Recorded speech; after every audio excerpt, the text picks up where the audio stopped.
The broadcast is now starting. All attendees are in listen-only mode. Good morning, everyone. We're now starting the third SynchroniCity webinar around the open call. I would like to welcome everybody from the SynchroniCity projects. Martin Briscoe, our coordinator today, unfortunately cannot be with us, but we have here me from the European Network of Living Labs, and I'm managing the dissemination and communication around the open call. I'm Francesca Spagnoli, and we have Gemma Aguilera from Future Cities Catapult. This is the company in charge of managing the e-open call in UK, and Martino Maggio from Ingegneria Informatica SPA in Italy, and is in charge of the technical part of the SynchroniCity platform. Today, we will go through a short webinar, shorter than the previous ones. Gemma, if you can please put the agenda slides. Thanks. We will first have Gemma Aguilera explaining a little bit of the SynchroniCity open call practicalities, and then we will go through the technical implications for the application bit together with Martino Maggio. We will focus then on specifically on question and answer because now is the time to write the bit, and we are already receiving some applications. I think it's important for you to have the possibility to answer specific questions and to solve all your potential issues that we have with the open call bits. Then we will close the webinar. Before going into the presentation from today, we would like to ask you to reply to some polls. We will have 4 polls. You will see on the screen the questions, and we will ask you to reply to these questions. We will start with 2 questions, and then we will go directly into the presentation from Gemma. The first poll, you should be able to see now. What kind of organization do you represent? These informations are relevant for us to try to understand which is the audience of the open call. Please reply to the poll.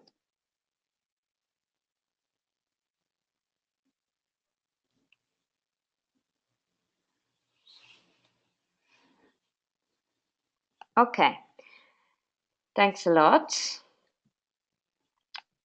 Let's go to the second poll now. How many cities are you thinking of targeting through the SynchroniCity open call application?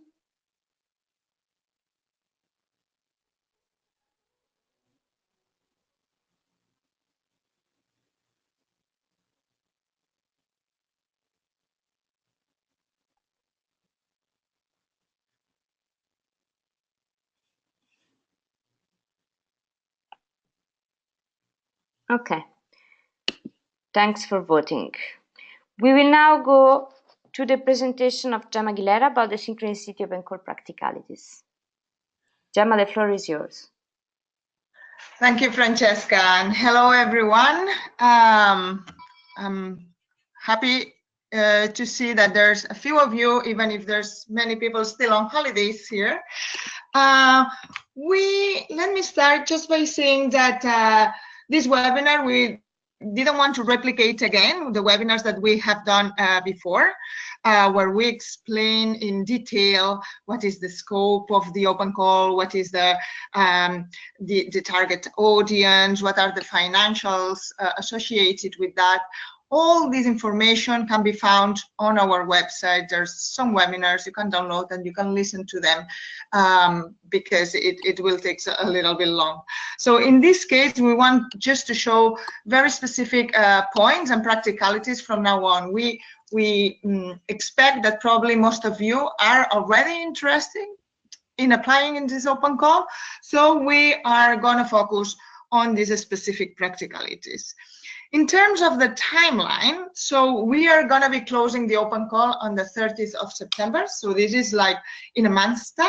So we expect you to build now this project. Once the open call is closed, you will be notified of the results by the end of November of 2018, this year. After that, you will have, let me go to the next one, you will have a period of rescoping the project. Why does happen? So it's true that you will be choosing a few cities to take part on your pilot. It may happen that there's a bad distribution of the geographies. It may happen that some of the cities are not fully ready. We may need to rescope a little bit your project. We don't expect big rescopings, but I just want you to be aware that this may happen, and there's going to be some time for that if it's necessary. Then, in between December and January of so December 2018 and January 2019, there's going to be all the financials and legal checks. So those of you that have won the open call will need to go through the checks. We need to understand that you are liable, that you can actually provide the 20% extra funding or in-kind support. We need to understand that you are really an SME, etc., etc. So these checks are going to happen in this period. And then you're going to be signing the contracts.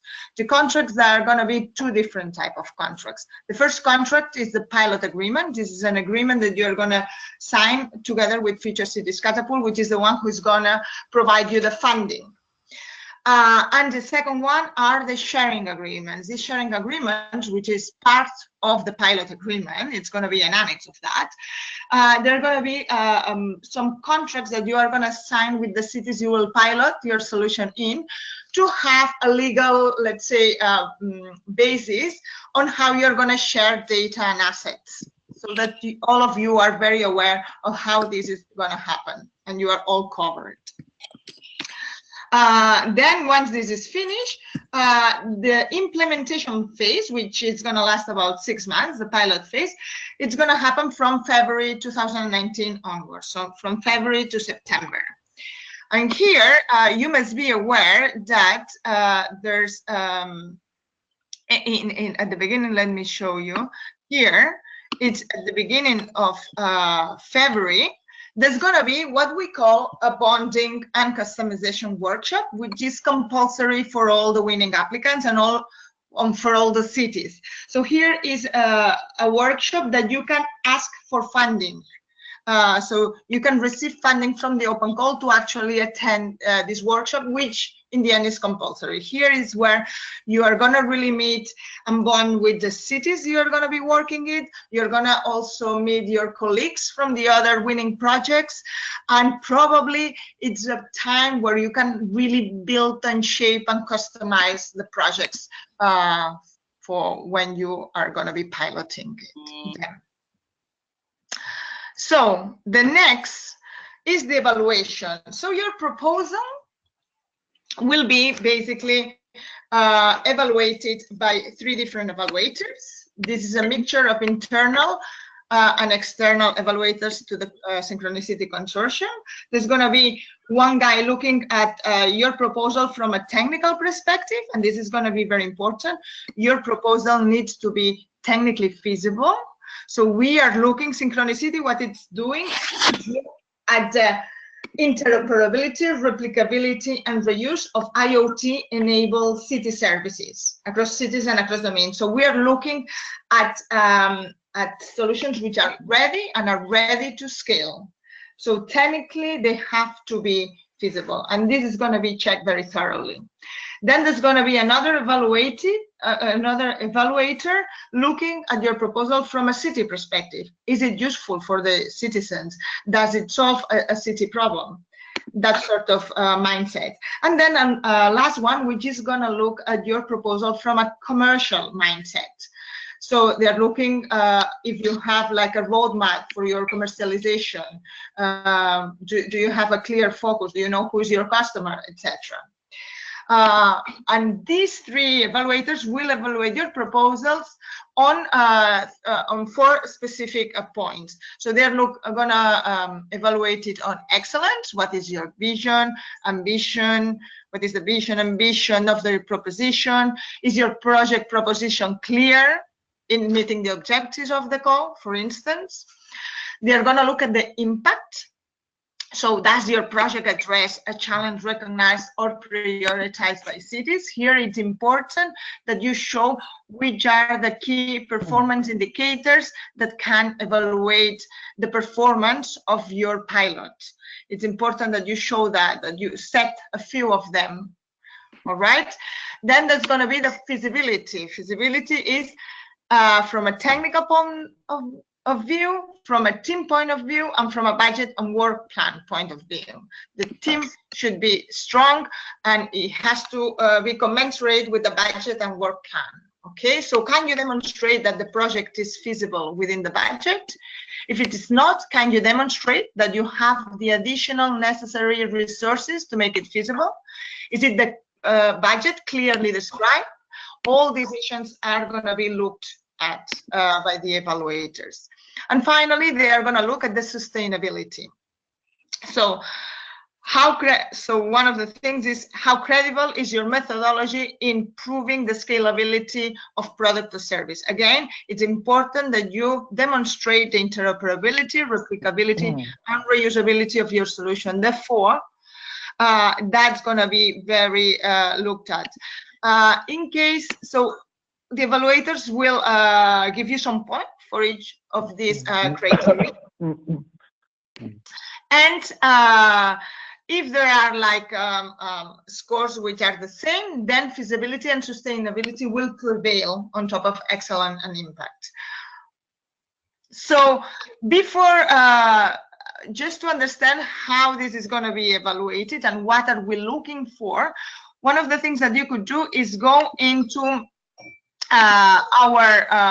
so you download basically the documentation for the open call, and there is one form within the templates for applicants, which is called application form template. There you can see which are the questions that we are going to be asking you on the submission platform.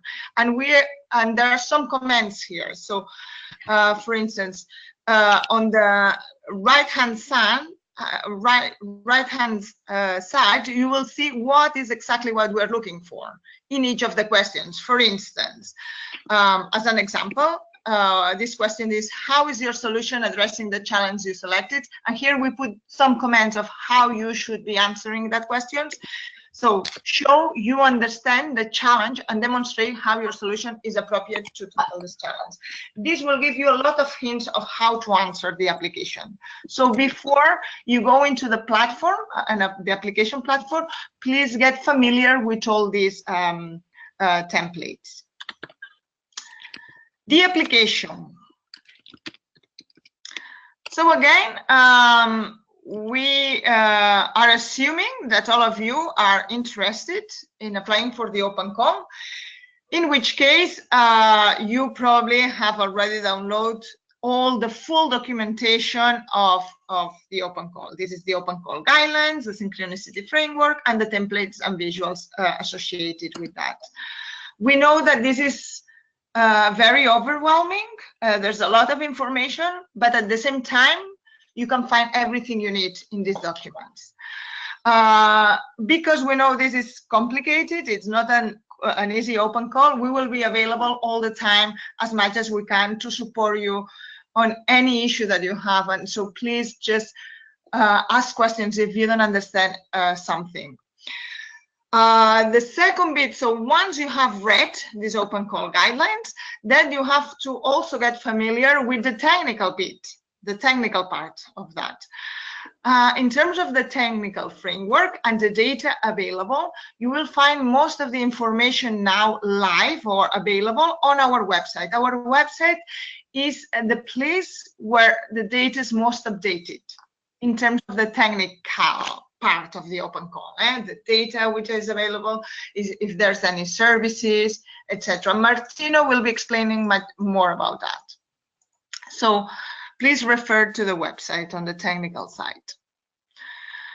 Then the submission. Once you are happy with all that, then you can just go and start applying and start answering the questions that we of the open call. There's a link on the website again that leads you to the submittable platform. The submittable platform is that software where you will use to actually apply and submit your application. It looks like that, like as you see now on the screen. And there are two application forms.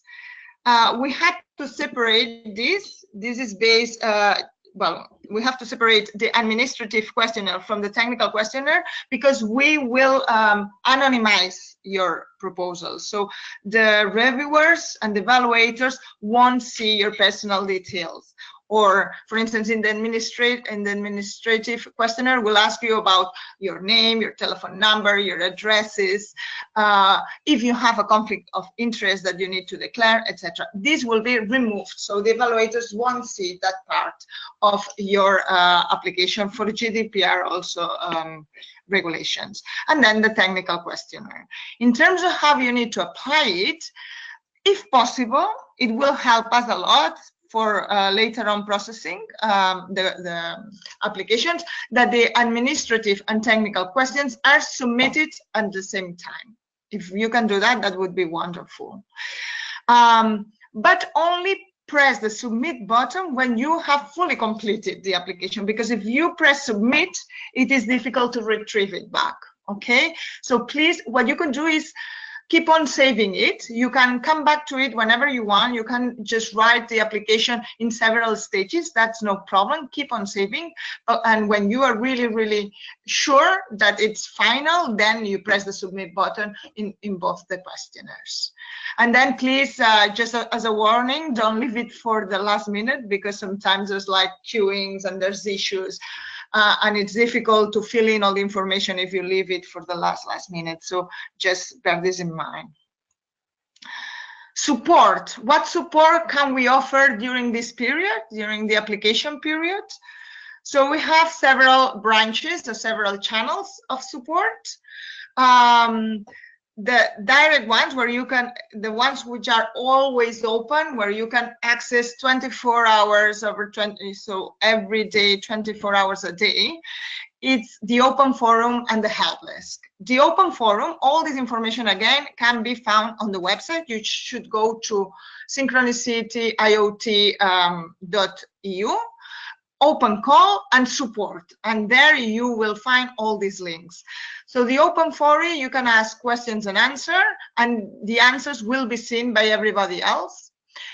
And then we have the help desk, which is an email address that you can write to, and that are more personal or not personal or more private kind of questions, or more targeted. What we are observing over these last 2 months that we had this open call open is that the open forum is not very much used. So people use the help desk much more, and it works pretty well. We have a systematic internally that there's somebody always keeping an eye on the questions and referring it to whoever we need to refer to answer that question. So probably the help desk would be the most useful tool for you if you have any questions. So just ask. And then we have the webinars like this one. We will, so we've done 2 already. This one, which is a Q&A, and we are planning to do another one on the 12th of September.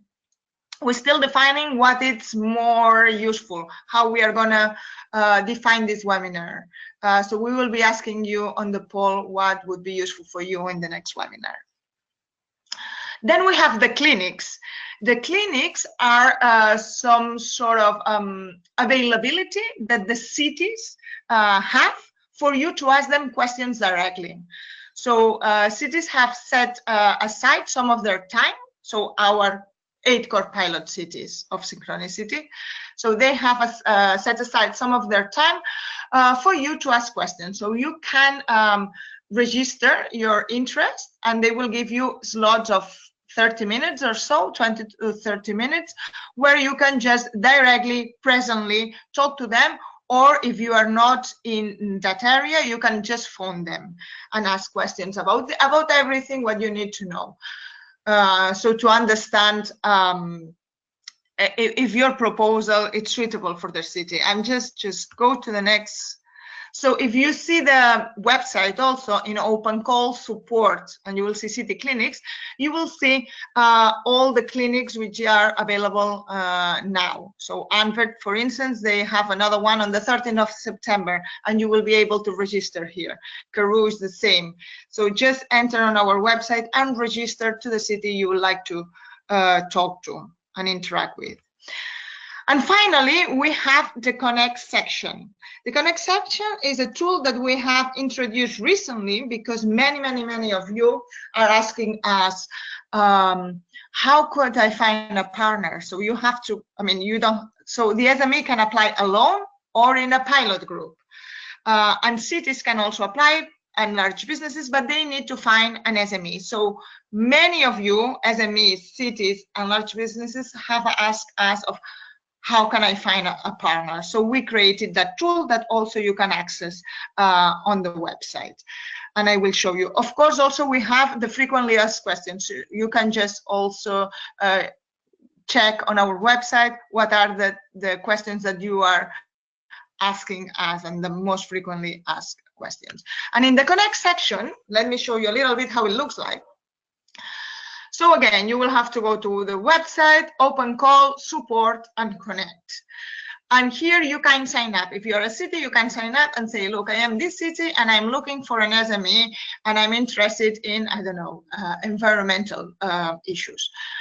As an SME, you can also just introduce here, what are you requesting? Are you requesting a skill for your pilot group, or are you requesting an organization? So you can post your note here and say, I am an SME and I am looking for another SME which has an infrastructure or a sensor, or I'm looking for a city which is interested in my solution, etc. You can post your post here, and then below in this Connect with Others, you can filter and you can find who would be the most suitable partner. Now, this is a tool that we have recently put up on the website. It will work, this matching mechanism will work if many of you subscribe to that. So if you are planning to find a partner, or if you are looking for a partner, please enter your will, so that request a skill or offer a skill, or if you are a city, sign up as a city and you will start to interact. This is not something that we actively will be looking at. It's going to be a question of you finding your partner. So it's peer-to-peer interactions. All right.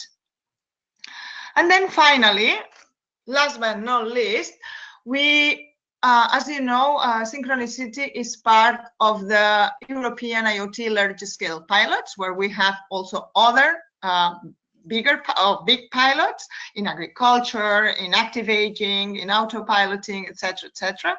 And here you can also find some support information. For instance, if you go to the website and you go to Open Call, there is one document which is called SME Engagement Handbook, which could be interesting for you if you are looking at issues like technology readiness level. There's several questions. Many of you ask about how this is defined. And here, for instance, this document can show you a little bit better with some examples what it means with technology readiness level 5 or 6 or 7. How you can form consortiums, what's the data ownership and GDPR, how can you set up your KPIs, etc. So this is another tool, another resource that you can use to build your application. And that's all from my side. I will now pass the floor to Francesca, which will do another poll, and then back to Martino on the technical implications. Thank you. Thank you, Gemma. Thanks a lot. You will see now another poll. Please reply to the poll. The question is, have you been engaged with the Horizon 2020 projects before? Please reply.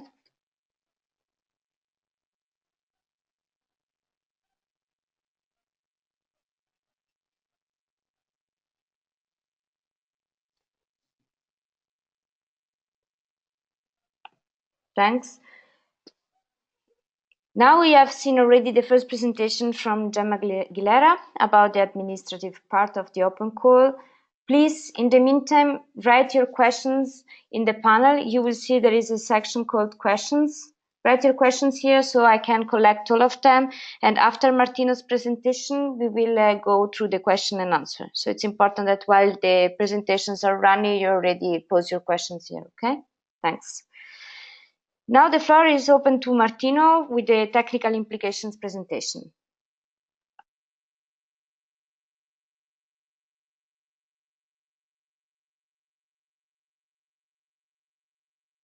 Hello, can you hear me? Yes, we can hear you, Martino. Okay, can you hear me? Can you confirm? Yes. Okay. Yes. Okay. Because I have some connection problem, sorry. So this is Martino Maggio from Engineering Informatica, a partner of Synchronicity project. And basically, engineering and personally me, I'm involved as a technical leader of this project. In particular, I'm responsible for work package 2, that is the work package related to the technical architecture and the technical framework of Synchronicity.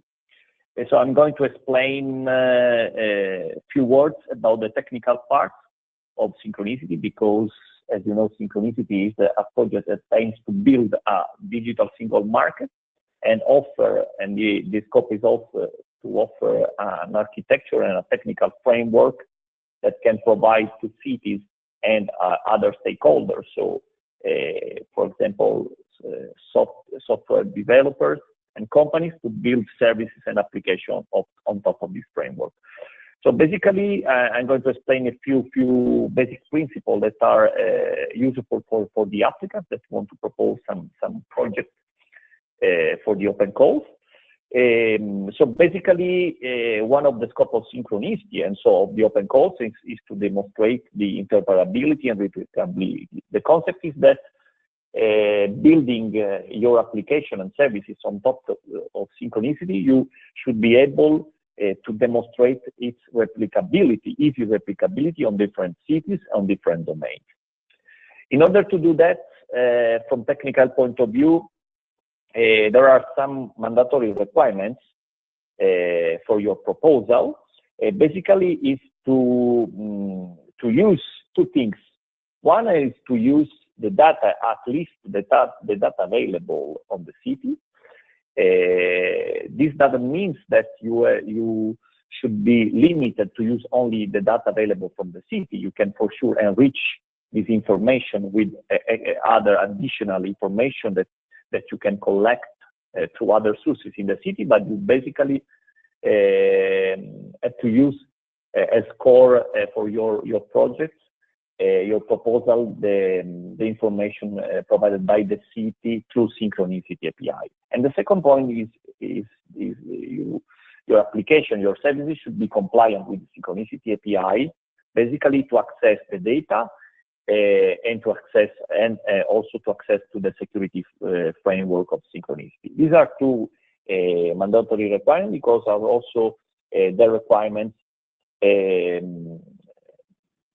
in order to be compliant with the Synchronicity framework. So to use the data, so the context information provided by a context broker in Synchronicity, and to use also the security infrastructure. Also, it's important to say that, as you can see from the technical documentation of Synchronicity, one of the base is one of the base of Synchronicity is the usage of NGSI meta model. So if you want to use additional information, also you should also convert this in NGSI format using the specific data models adopted in Synchronicity. All this, for sure, all the APIs and the data models are documented in the website through the different tools for the developers that I'm going to share later.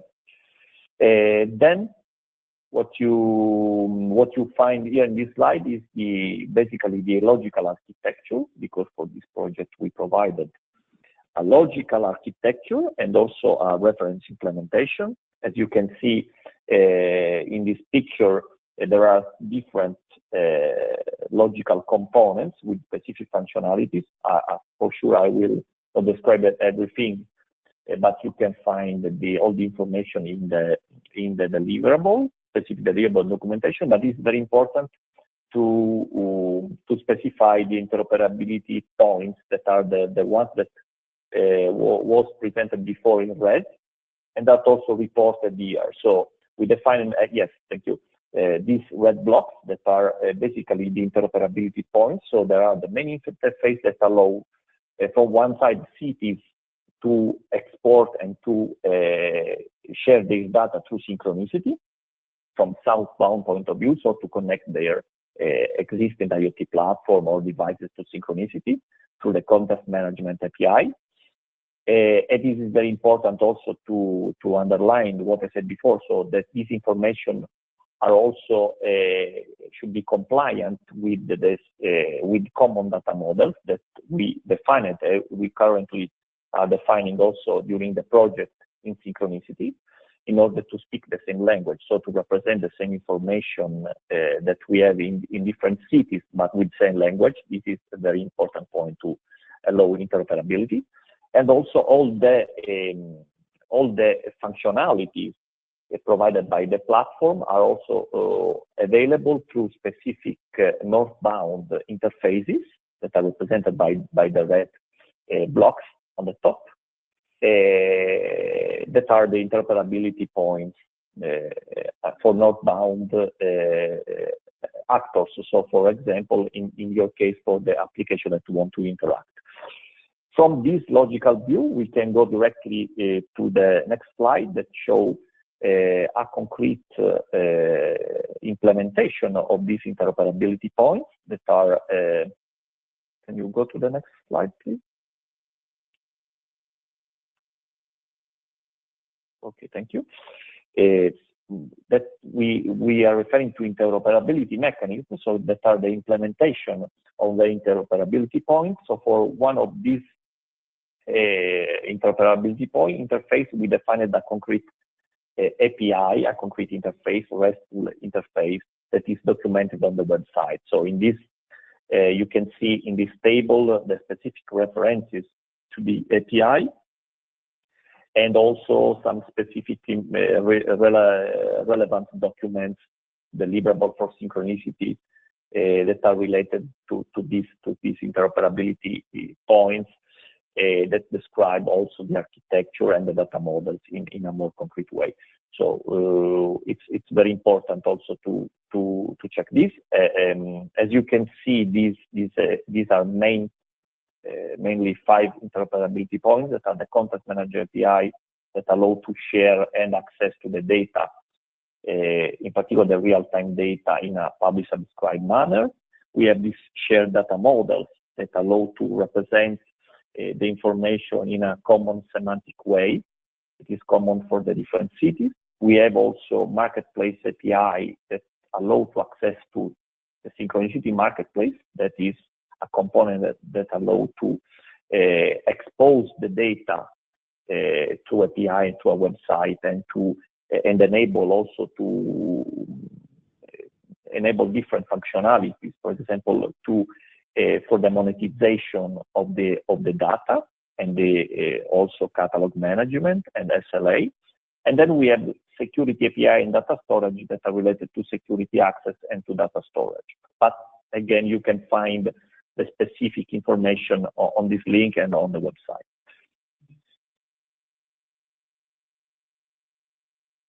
Thank you. So this is a screenshot of the website in which you can find more information about what I already explained before. So you can have information about the APIs that are, as I said before, one of the key important points of technical framework.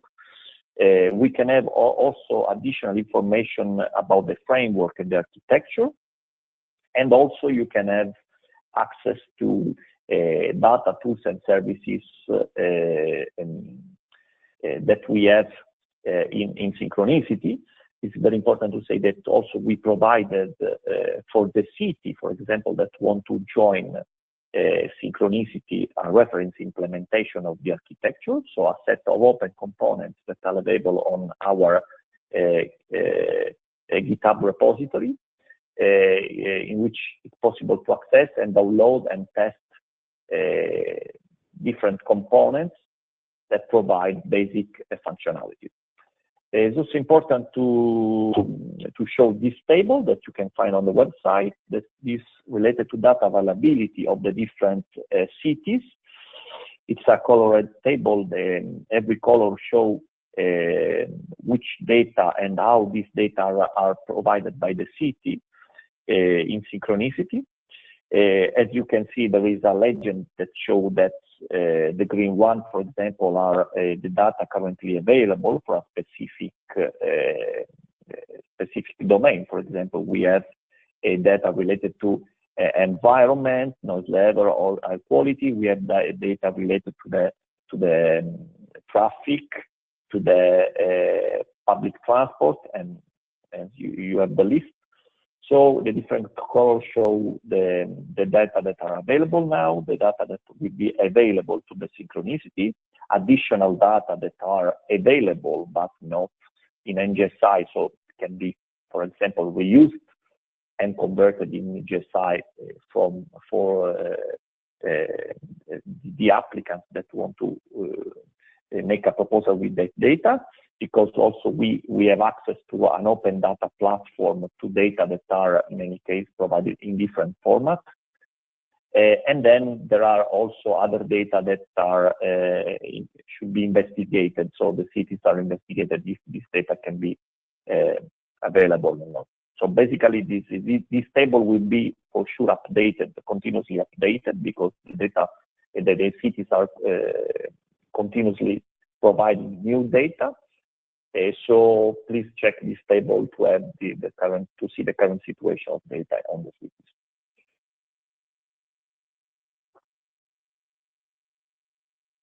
Yes, this last slide is an overview about the resources for the developers and the cities that want to join and use the Synchronicity framework.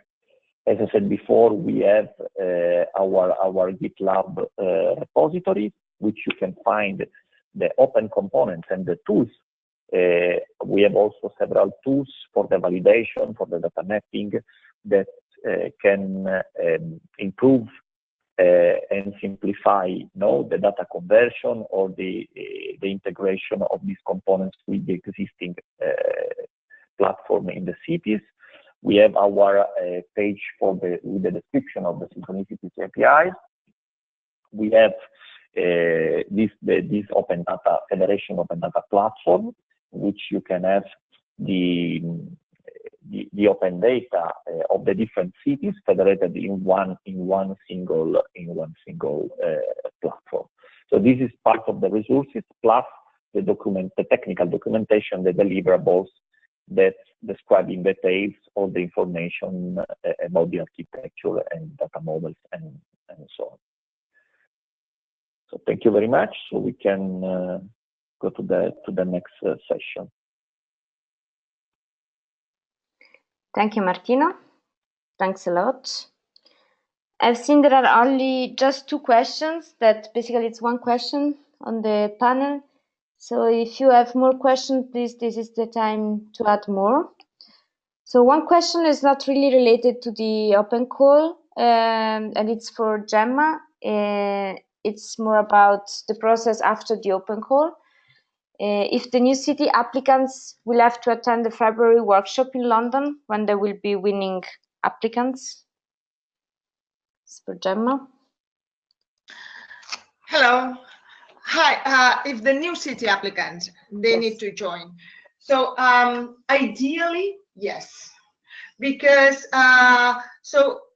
because it's a complex project where you have to look at the replicability of your solution in several cities and across domains and using the same data. So we know it's complicated, and we don't even know which solutions are going to win now. We don't know if they are going to be mainly on transport or on environment. So this it's very difficult to have an overall view and the cities understand what do they need to do next in the next 6 months during the pilot. So we see this workshop as an opportunity to come all together, all the teams together.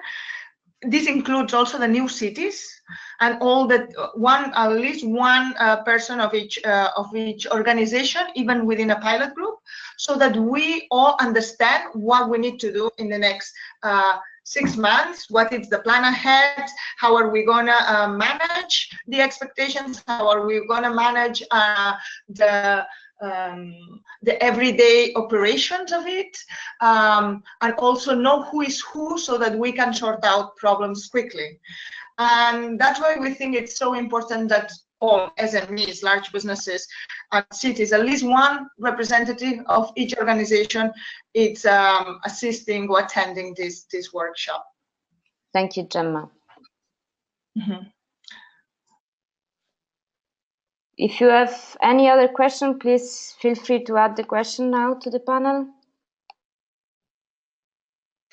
Just to add on that one, for instance, in the application template that you can find also on all the toolkit for applicants, the toolkit, yeah, for applicants, we just give an estimation of how much this could cost, just for you to have an idea. Of course, you will have to do a little bit more research, but we give you an idea of how you should calculate and ask for this budget within your open call, because can be, you know, subsidized by the open call financing itself. Thank you, Gemma. Another question that just arrived is it possible to purchase hardware out of the grant? Our solution can collect additional data through sensors, which will add value to the overall solution. I guess this question is for Martino, or for Gemma as well. You can decide both.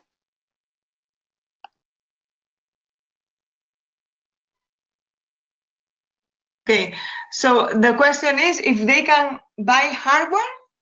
Through the grant. Through the grant. So yes, so this so the grant doesn't fund infrastructure.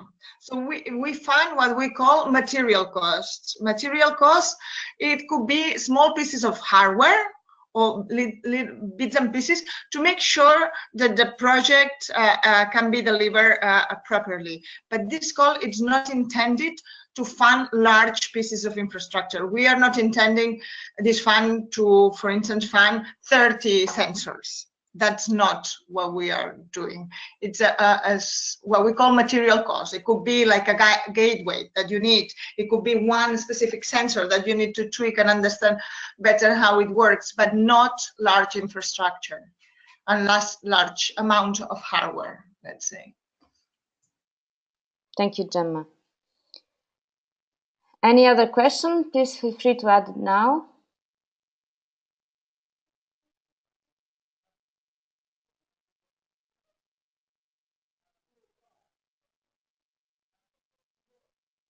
Open challenge. I just see somebody wrote open challenge. Perhaps you want to explain us a little bit more the question. We propose a proposal based on our technology. We can cannot see the question. Can you read it, please? The question on the open challenge? We prepare a proposal based on our technology. The duration of the project is of 6 months at most. Yes, yes. So the duration of the pilot project is of 6 months. This is and after 6 months, actually, the project, the SynchroniCity project, finishes. It may happen that it may extend a little bit, but this is not foreseen at the moment. I mean, it will depend how things will go. We are quite. I mean, if, for instance. And this will depend very much on the relationship you end up building with the city. If beyond the project you agree with the specific city that the pilot is interesting and you would like to run it longer, and you agree with the city yourself, then it's up to you. But for the project, what the project concerns, it's the 6 months, and it will finish in September. For the open challenge, I think that you mentioned, Francesca, one of the questions. So we have 3 main themes, but we understand that we may be missing a point here. We don't know what is out there.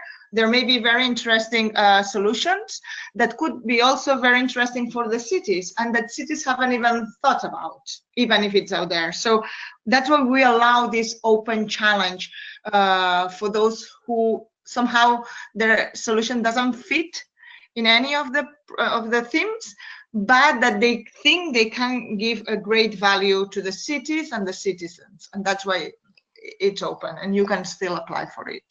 Thanks, Gemma. Now it does explain a little bit the question, and the fact is that their solution proposed to handle several topics issues related to well-being and citizen engagement, but deals with multiple KPI and sustainability issues. So it would like to know if it's possible to have crossover some other challenges, and if there are some other challenges that are crossovering, if they can be included in the open challenge. Yeah.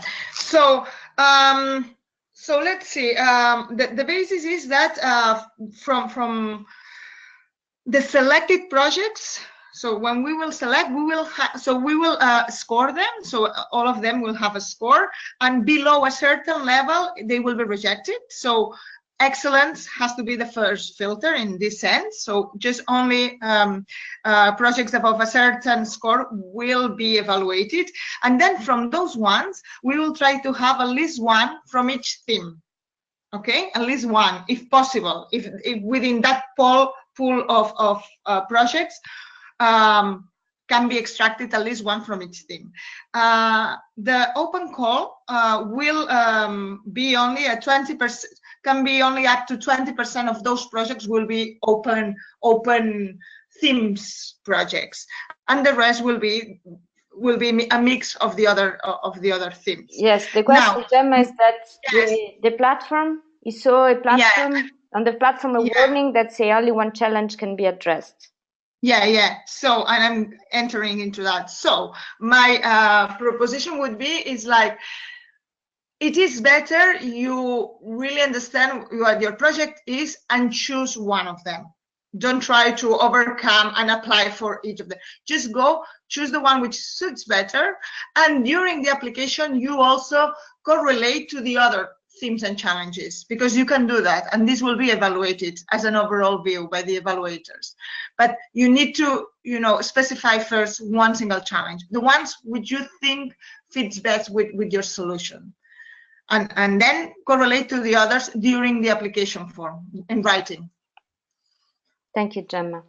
Another question that is related to the previous one is the work plan has to last 6 months between February and September, right? Yes, September 2019 and February 2019. Correct. Yeah. Any other question?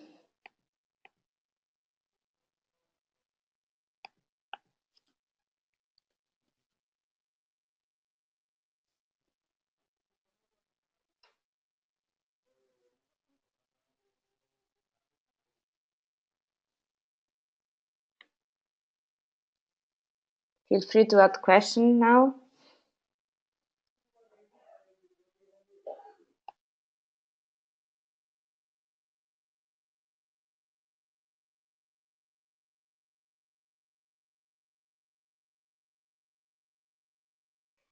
Another question is, we use ISO 37120 model, which covers many areas as presenting of the well-being and quality of life.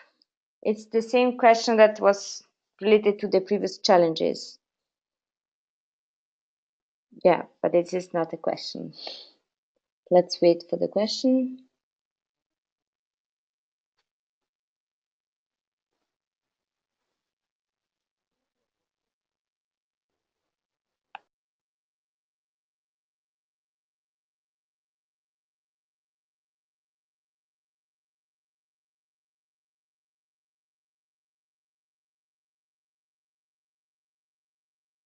It has measurements which address many areas and we evaluate citizen opinions against the model.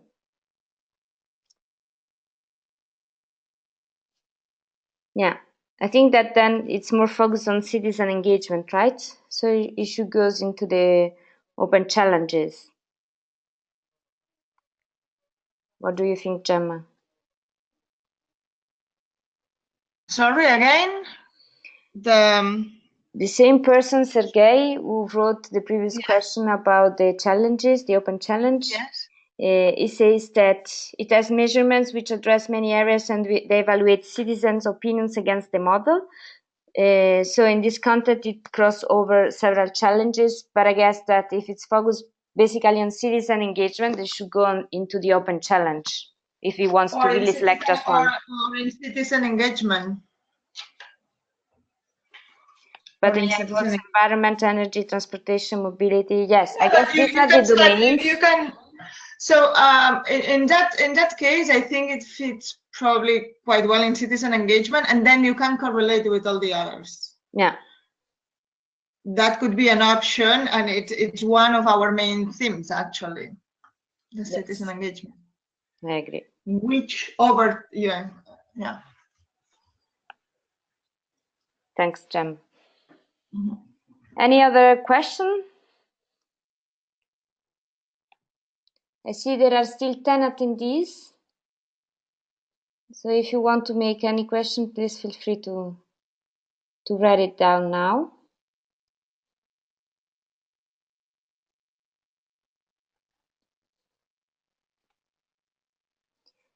In any case, we would like just to let you know that we will have another one final webinar on 12th of September. So it's coming very soon. If there are any questions that you couldn't do it today, or there are any questions that will come later during writing the proposal bits, don't be afraid. We are here for you. So we will have the second webinar. You can just register. And we will have also some city clinics that are still open. You can find through our website and via Twitter account and Facebook account of SynchroniCity all the news about the open and available webinars and city clinics where you can register. We just posted today once about the Santander City Clinic in September, and we would like also to know what do you think about the next webinar. So please reply to just one last poll that you will see now. What should be the next webinar focus on? If you find that it's more relevant to have Q&A or city clinics where you can consulting with city representatives, or just full presentations, please reply to the question.